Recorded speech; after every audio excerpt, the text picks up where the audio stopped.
Mukjizat secara istilah ialah sesuatu hal yang luar biasa yang Allah turunkan kepada para nabinya, yang berfungsi untuk liyudhhirahu 'ala dini kulli, yang berfungsi untuk menghilangkan atau mengalahkan ajaran-ajaran agama yang lain. Walau karihal musyrikun, walaupun orang-orang musyrik itu tidak suka dengan itu. Jadi mukjizat itu hal-hal yang luar biasa yang difungsikan untuk mengalahkan ajaran-ajaran atau dogma-dogma agama terdahulu selain dogma agama Islam. Itu fungsinya mukjizat. Nah, fungsinya mukjizat. Mukjizat, kamu tahunya mukjizat itu ada berapa? Mukjizat itu terbagi menjadi berapa? Yang kamu tahu? Mukjizat itu terbagi menjadi berapa? Ada apa saja dalam mukjizat itu? Yang kamu ketahui mukjizat itu mukjizat apa saja? Hah? Ayo jawab, mahasiswa kok kayak gitu. Yang kamu tahu mukjizat itu apa saja? Mukjizat ada dua mukjizat.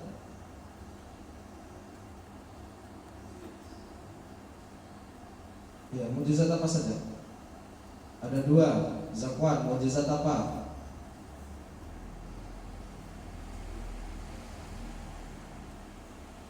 Agung, mukjizat ada berapa, Agung?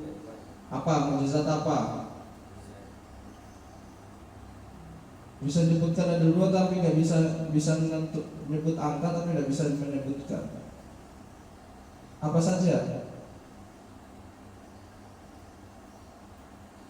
Oke, ini jangan ditiru, mahasiswa tipe kayak gini jangan ditiru.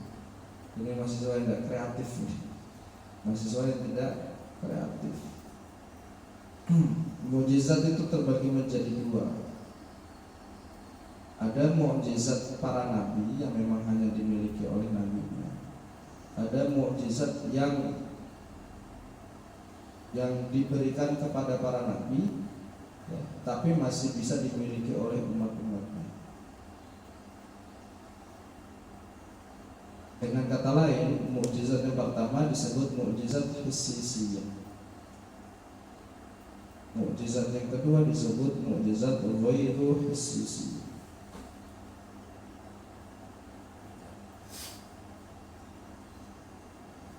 Mukjizat al-hissiyah atau al-hissiyah itu mukjizat yang mampu dilihat oleh indrawi manusia dan hanya dimiliki oleh para nabinya. Jadi dahulu kala itu semua mukjizat rata-rata hissiyah atau al-hissiyah. Mukjizatnya Nabi Musa apa? Mukjizat Nabi Musa apa? Tongkat. Tongkat punya fungsi apa? Berubah menjadi ular. Punya fungsi apa lagi? Mampu membelah lautan. Mukjizat Nabi Yuna Muhammad apa? Al-Quran. Selain itu apa saja? Mampu membelah ular. Apalagi? Mukjizat Nabi Muhammad, Nabi kita, Isra Mi'raj. Terus apa lagi? Bercahaya saat melahirkan, itu bukan mukjizat. Apa? Tangannya mampu mengeluarkan air. Ketika itu kemarau, tidak ada air dalam proses hijrahnya Nabi, tidak ada air. Ketika Nabi dikejar-kejar oleh bangsa kafir Quraisy, kemudian bersembunyi di Gua Thur, disitulah Nabi mengeluarkan air dari sela-sela jari jemarinya. Itu mukjizat. Mukjizatnya Nabi dikejar oleh bangsa kafir Quraisy, namun dikejar di depan mata namun tak terlihat. Mukjizatnya Nabi Muhammad itu beliau ketika jalan selalu dinaungi oleh awan. Ketika hujan beliau selalu mendapatkan kehangatan, ketika panas mendapatkan kesejukan. Itu mukjizatnya. Mukjizat Nabi Adam apa? Mukjizat Nabi Adam apa?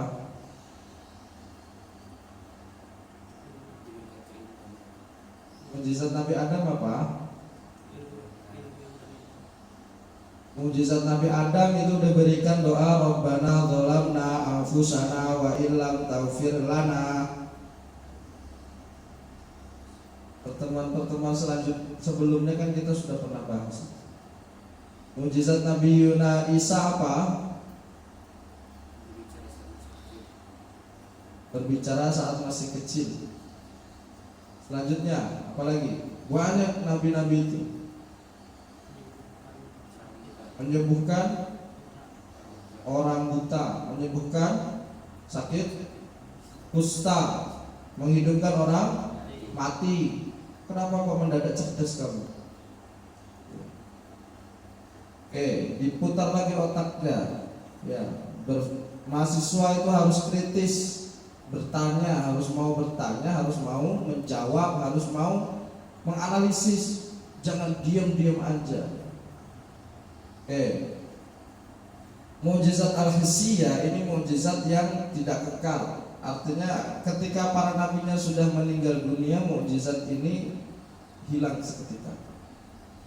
Tongkat yang diwariskan, tongkat Nabi Yuna Harun yang diwariskan kepada Musa, kemudian ketika Musa meninggal, tongkat itu masih ada di museum Mesir kuno. Tongkat itu tidak punya fungsi apa-apa. Artinya kemukjizatan tongkat Nabi Yuna Musa itu hanya berlaku kepada Nabi Yuna Musa saja. Itu disebut mukjizat al-hissiyah atau al-hissiyah. Kamu diberi tongkatnya Nabi Musa tidak akan bisa membelah lautan, tidak akan bisa berubah menjadi ular. Karena apa? Karena mukjizat itu sesungguhnya berada dalam diri Nabi Yuna Musa, cuma dengan perantara medianya yaitu tongkat. Jadi Nabi Yuna Musa itu mau pakai tongkat apapun, ketika tongkat itu sudah dipegang, tetap akan bisa membelah lautan, tetap akan bisa berubah menjadi ular. Artinya mukjizat itu memang ada pada diri nabinya, bukan terletak pada tongkat. Dia hanya media saja. Misalkan Nabi Yuna Isa mampu menghidupkan orang yang telah meninggal itu dengan ramuan-ramuan. Bukan berarti ramuan yang menjadikan dia bisa hidup atau bisa sembuh, tapi bukan itu. Tapi memang nabinya yang luar biasa, nabinya yang hebat, nabinya yang punya kemampuan. Nah itu disebut al-hissiyah. Mukjizat ini itu bisa disentuh, bisa dirasa, bisa diraba, bisa dinikmati, bisa diketahui oleh semua panca indera manusia. Ini yang menjadikan bahwa Nabi itu ketika Nabi diutus itu benar-benar menjadi seseorang yang luar biasa dan mempunyai pengikut yang banyak. Mukjizat yang kedua disebut mukjizat ghairu hissiyah. Nah, mukjizat ghairu hissiyah ini mukjizat yang diberikan Allah Subhanahu wa taala kepada para nabinya,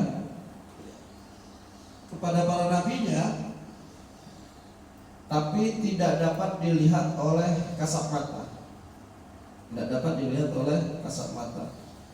Mukjizat ini itu hanya terletak pada satu jenis mukjizat. Mukjizat ini hanya diberikan kepada Nabi Yuna Muhammad sallallahu alaihi wasallam, dan itu hanya berupa mushaf Al-Qur'an. Jadi mukjizat yang berasal dari luar diri seorang nabi, ya, yang kemudian bersatu dengan diri nabi.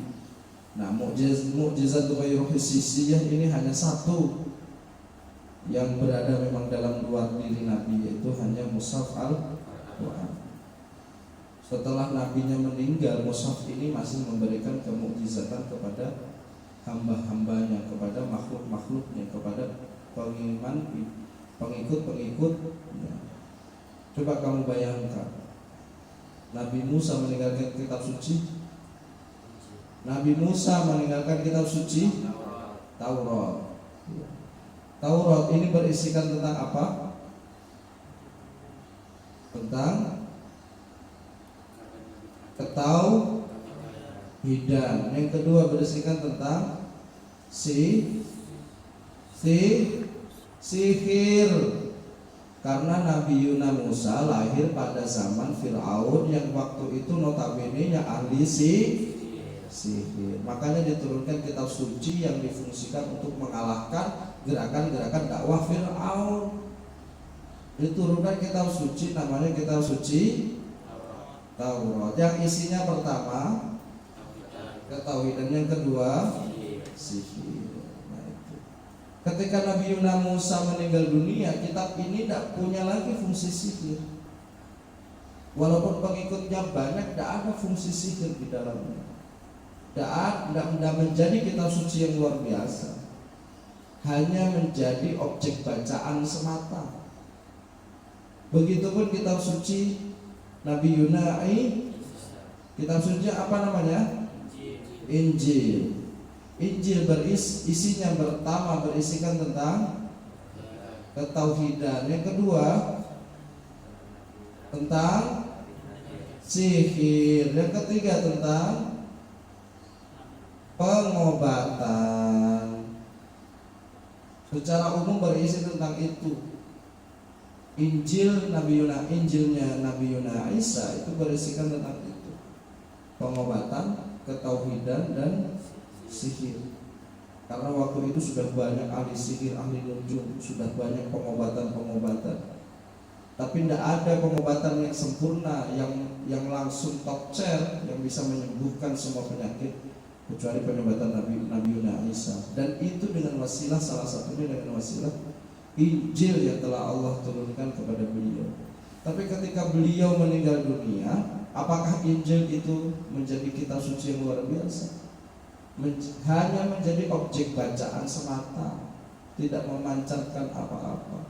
Bahkan Injil kemudian disalahgunakan oleh umat-umat terdahulu, sehingga ditulis dalam berbagai macam bahasa. Ada yang bahasa Inggris, ada bahasa Jawa, ada bahasa Indonesia, ada bahasa Padang, ada bahasa Jerman, ada bahasa Rusia.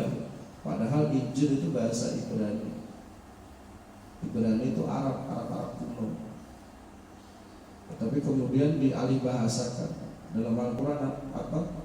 Fawail warahbaniyatan ibtada'uha ma katabnaha 'alaihim illa ibtigha'a ridwanillah. Para rahib-rahib mereka menulis apa yang tidak ditulis oleh Allah Subhanahu wa taala. Pendeta-pendeta mereka sengaja itu nulis itu, sengaja. Zabur, Taurat, Injil itu sudah ditulis ulang sama pendeta-pendeta. Dengan berharap ini bagian dari Allah. Ini termasuk ridho Allah.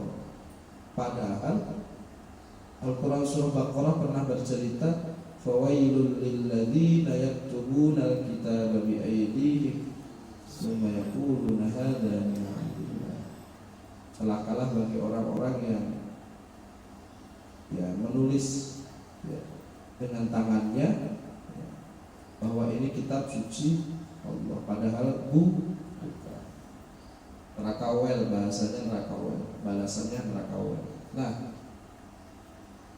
para mahasiswa yang dirahmati Allah Subhanahu wa taala, itu macam-macam mukjizat. Dalam subjek PMK kita, ya, tujuan pembelajaran kita hari ini ialah